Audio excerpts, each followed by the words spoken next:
Bismillahirrahmanirrahim. Dear students, you are welcome to the eighth lecture of Principles of Management. And the topic for today's discussion is communication. So we will start here right from the definition of the communication. Dear students, communication is the transfer of information from sender to a receiver, with the information being understood by the receiver as per Harold Bloom's enhanced Verage. Dear students, according to this definition, the writer says that communication is the exchange of information, facts, figures, etc. from sender to the receiver, and the receiver should know the information properly. Or we can say that the receiver should give his response that whatever the sender has sent the message to the receiver, he has understood in that sense. So now coming to the next definition, that is, communication is the art of developing and maintaining understanding between people. It is the process of exchanging information and feelings between two or more people, and it is essential to effective management. And this is according to Terry and Franklin. Dear students, in this definition, the writers say that communication is actually the sharing of facts, figures, emotions, informations, etc. between two or more than two people in an organization or outside an organization. And the important thing is that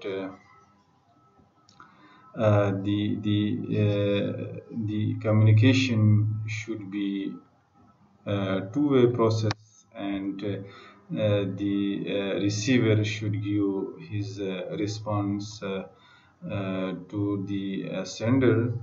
And the writers also said that the communication is an art. Communication is a science as well as an art. So the writer says that is the art of developing and training understanding between people. It develops understanding. It when there is a proper communication, when there is a two-way communication, the misunderstanding will go away. There would be the clarity will come to the surface. The two parties, senders and the receivers, they will know their messages when there is a clarity of message, when there is a proper communication. So this type of communication will help the management in the achievement of goals and objectives. Now coming to the components of communication process. Dear students, there are almost 8 major components have been given here. The first one is sender or communicator. The second is message. The third one is encoding. Fourth one is channel or medium. Fifth one is receiver. Sixth one is decoding. And the seventh one is communication noise or barriers, and the eighth one is feedback. Now I'm going to explain all these components through a diagram which has been given here. Dear students, look at this diagram of process of communication. You see here the sender sends messages to the receiver while using channel or medium. When the sender sends messages, he he gives symbols to his messages. Suppose I am sharing you information with you people, so I am sending my messages through words, in the in the shape of words, giving it the symbols of words, and those words are English language words. So it means I am encoding my message through words. And then I'm using a channel or medium, that is through technology, through computer, through online system, and passing you my message. Now it is you, receiver or audiences, who will decode the message. Decode means the receiver, decode means the receiver understand the message in the sense in which sense the sender has sent it. Decoding means again the receiver will giving symbols to the message, and that is the I am using just like the sender is using the words of English language, and so the receiver will decode it, or he will understand it in that language, and he will also understand it in that sense in which sense the sender has sent it. That is very important. So the receiver will decode and the sender will encode the message. Dear students, now the one way has completed. From sender sends his message, he will encode it and he will use the channel or medium, and then the receiver will decode it, and in this way he will receive the message. Now this is one way channel. Remember, the one-way channel is not a proper channel. There should be two-way channel, two-way process. Now the receiver will give his reaction, will give his response to the sender. The receiver, when the receiver will give his response or feedback, it means there is a, now it will become a two-way process or two-way communication. Now the receiver will encode the message, whatever he has understand. Now he will answer to the sender. Now it is the job, it is the turn of the receiver to encode his message, to giving symbols to his message, or he will use the words, or he will write a letter, or he will write an application, or whatever it is. So he will encode. Then the sender will decode the message of the receiver in the sense in which sense the receiver has sent it. Now it will become a two-way process, which we call it a proper communication. So, dear students, there are also chances of noise or barriers during this process of communication. The noises or barriers may be in the shape of linguistic barriers or semantic barriers. They may be in the shape of some problems in the channel or system, or in the organization barriers. The barriers may be in the shape of personal barriers, or they may be in the shape of psychological barriers or emotional barriers, and there may be cultural barriers which may hinder the smooth flow of communication from sender to the receiver. So, dear students, here the communicator should keep in mind that there may be some barriers or hurdles in the free flow of communication. So he should keep in mind, he should go with a plan, pre-planned, that they should be careful during the process to avoid such noises or barriers, and there should be smooth flow of communication. So when there is a smooth flow of communication, it means that within the organization there will be no misunderstanding will develop, there will be no conflict will arise, and the organization will be successful in achieving its objectives through proper communication, through a free flow of communication, and or in other words you can say through a proper communication. So this was all about the process of communications. Dear students, now coming to the importance of communication. uh, Communication has a very significant role within the organization as well as outside the organization. Uh, the very important phrase is usually used, that is about the communication. That is, communication is the lifeblood of an organization. Uh, it means that the blood inside the human body, which has a very significant role in the survival of a human being, the survival of us in this world. So when there is some problem arises, the person will become sick. So when there is a blood is free flow of blood, when the blood is healthier, the person become healthier.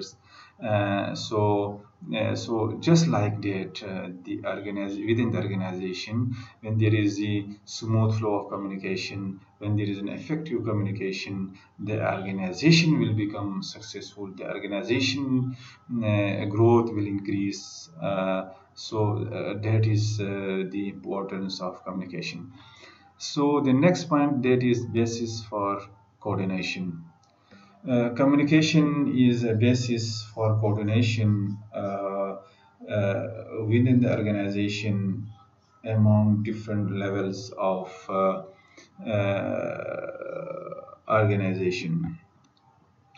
Suppose the top management coordinates with the middle and lower management, and similarly the lower and middle management, they coordinates horizontally as well as or vertically in order to fulfill the objectives and goals of the organization.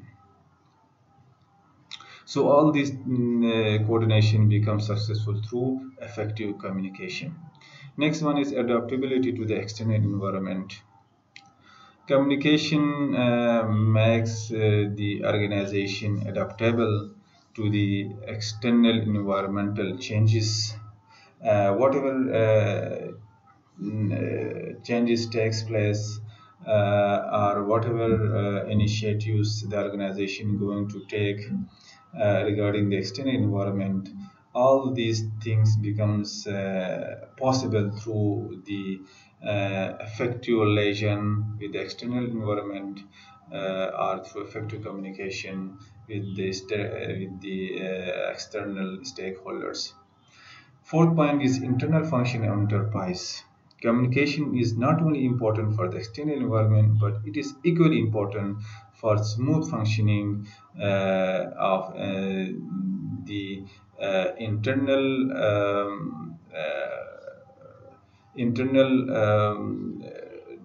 departments of the organization. Suppose the communication is very much required when the top management initiates some projects or initiate something new. So he will have to communicate all these things with the middle and lower management. The management will have to take the we can say uh, all the stakeholders into their confidence, and in this way the top management proceeds. So we can say that communication plays an effective role within the organization, communicating orally and in the shape of written or through emotional expressions within the organization. The achievement of objectives becomes successful. The next point is healthy industrial relations. It is always in the best interest of the organization, business organization, especially to have healthy relationships with the industries. So the organization becomes successful in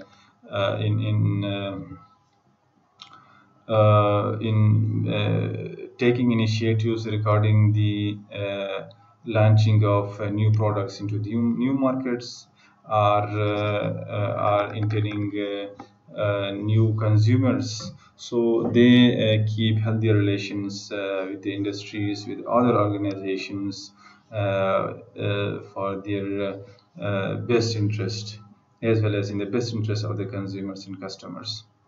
Coming to the next point, that is assist in performing managerial roles.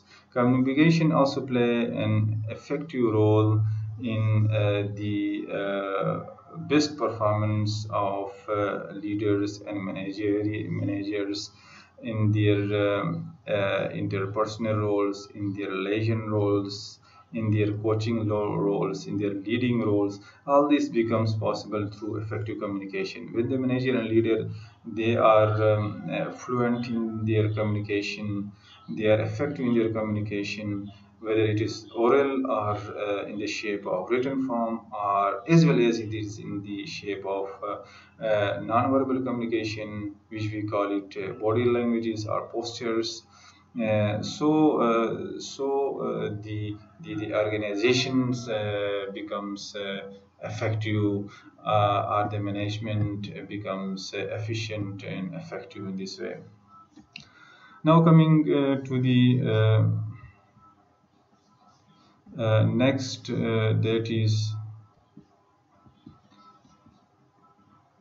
facilitates in managerial successful functioning of various functions. Communication also helps the managers and leaders in proper handling of various functions of the management, like planning, like organizing, like staffing, like directing, and controlling. When there is effective communication, it means there would be effective plans, and these plans will be shared with the other levels of managers. So all these things becomes possible through in the shape of written form. So when it is effective, it means the planning will be effective, as well as organizing, as well as the controlling. The effective communication makes the leader and manager may affect you in proper handling of various functions of management. The next point is basis for decision making. Communication also has an effective role in decision making process of leaders and managers within the organization, uh, because when the decision is taken, so it will be shared with the within the organization, as well as if it is needed, it is shared with the external environment. So all these things becomes possible through effective communication, and it is usually in the shape of written communication. Next point is increases managerial efficiency. Dear students, effective communication also helps in the leaders and managers' effectiveness as well as efficiency. Efficiency means with less inputs, the manager and leader brings the higher performance.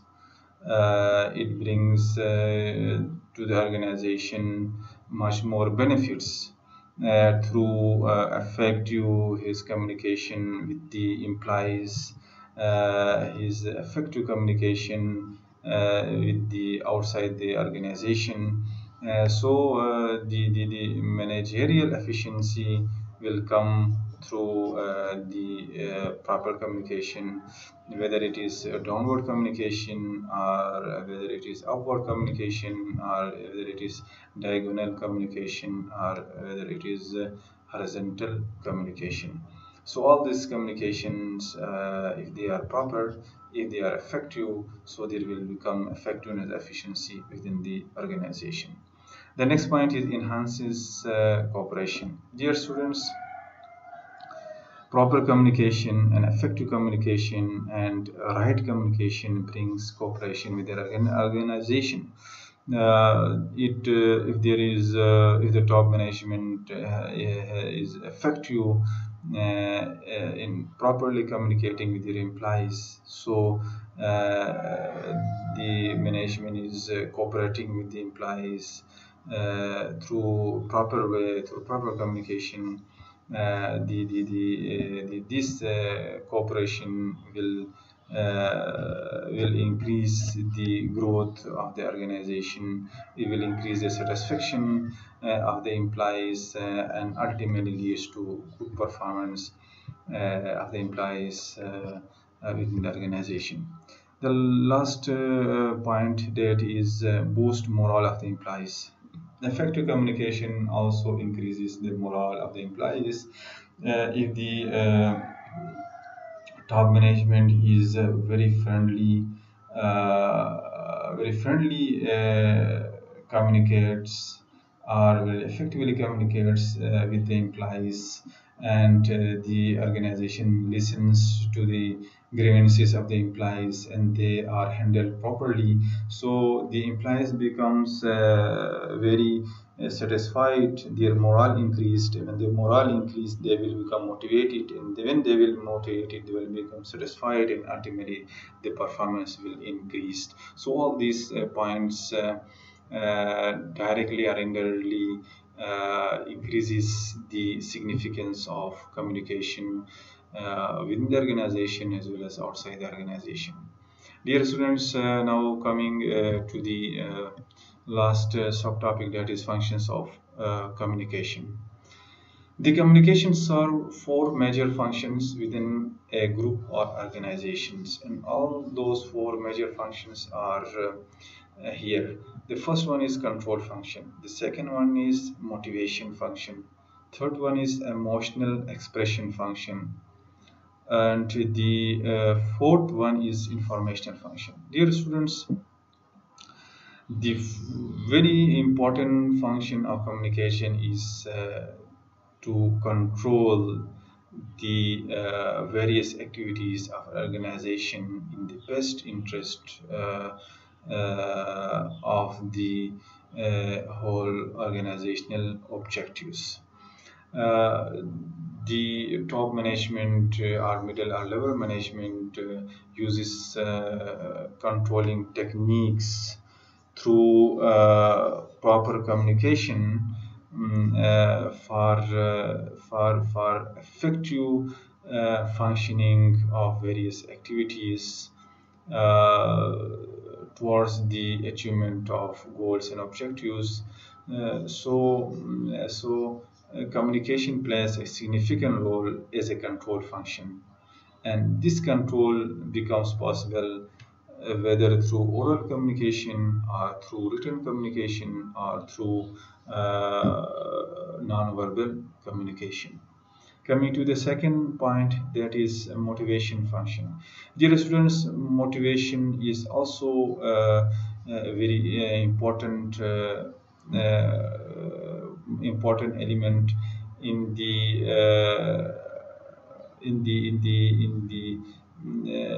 stimulation, or in the stimulation of employees or human resource within the organization, so that they will do their job, their task enthusiastically, and in this way, to increase their satisfaction level, and ultimately the performance will increase. So to motivate implies needs also communication, and it is also through oral or through written communication. There different types of motivation are there: financial motivation, non-financial motivation. uh, Financial motivation in the shape of salaries and other allowances, and non-financial motivations, giving respect, giving proper environment to the human resource, giving accommodation facilities, giving transportation facilities to the employees, and all these things becomes possible through proper communication. And so that is the that was the second function of communication. The next is emotion expression function. Expression of emotion is becomes possible uh, through oral form, or through written form, or most of the cases through non-verbal communication. uh, the top management also gives significant significant significance to the personal, or we can say emotional sides of the human resource. The top management tries to know the various attitudinal problems or perceptual problems of the employees, and he also tries to solve their problems, and all this becomes through proper communication, and communication handles all these things in a proper way. So the next one is information function. Communication communication makes possible the information from different between the different parties, or amongst different parties. The sharing of or exchanging information becomes possible from top management to middle management, or level management to top management, or horizontally or diagonally, and all this becomes possible through communication, and communication does these roles in these roles for the manager or leader within the organizations. These were all about the communication. Inshallah Ta'ala, next time we will also come with a new lecture on the remaining topics of communication. Hope you have understood the lecture, and thank you so much. Allah Hafiz.